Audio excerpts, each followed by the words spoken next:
আসসালামু আলাইকুম, আশা করি সকলে ভালো আছেন। বাইক বাইক প্রতিটা মানুষের স্বপ্ন, প্রতিটা যুবকের একটা বিশাল স্বপ্ন। সে চায় যুবক বয়সে একটা বাইক চালাতে কতটা ভালো হইতো, কিন্তু কয়জনের সামর্থ্য আছে বাইক কেনার বলেন তো?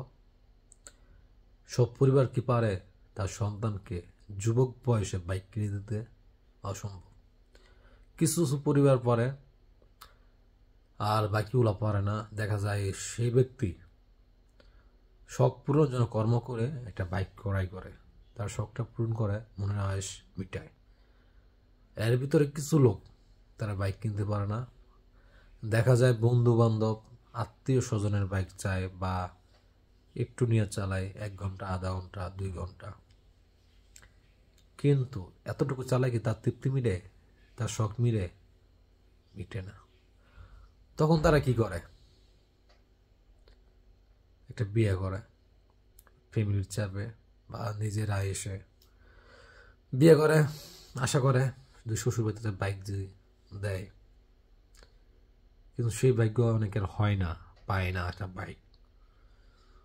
তখন তো বউ খাওয়াতে হইব না।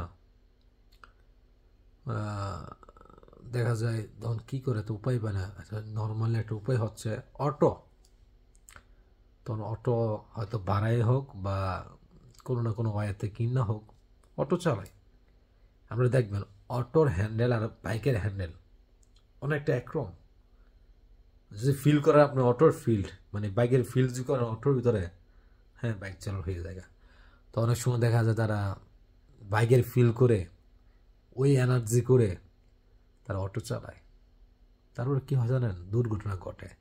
এই কিছুর আগে আমি দেখলাম এমনভাবে বাইক, মানে বাইকের মতো এত স্পিডে অটো চালাচ্ছে, আমার কাছে মনে হইলো সে বাইক চালায়, অটো নয়। তো আমার এত থিঙ্কিং করলাম আসলে কি হতে পারে, সে কি ন এইভাবে অটোটা চালাইল। তখন আমি বুঝতাম না, রে এত বাইকের স্বপ্ন ছিল, হয়তো ফ্যামিলিকে কিনে দিতে পারে নাই, বন্ধু বন্ধু দেয় না, টিউশন দেয় না, সেখানে অটো কিনছে। অটো কেনার পর এখন সেই বাইকের ফিল নিয়ে উড়া দুরা বাউলায়, মানে একদম তুবানের গতিতে চলায়। শেষ পর্যায়ে কী হয় জানেন? খাল নাল, পুকুর, চকে, বিলে বইরা কাইতে হয়ে থাকে। তো এটা বাস্তবতা। তো আপনাদের কাছে এটা উপস্থাপনা করলাম। তো আপনাদের কাছে কেমন লাগছে সেটা অবশ্যই কমেন্টসে জানাবেন। আসলে ঘটনাকে আমি সত্য বলছি না মিথ্যা বলছি, এটা জানতে আপনাদের কাছে। আর কোনো কিছু জানতে হলে অবশ্যই নক দেবেন, ভালোবাসবেন। আল্লাহ হাফেজ, বেস্ট অফ লাক।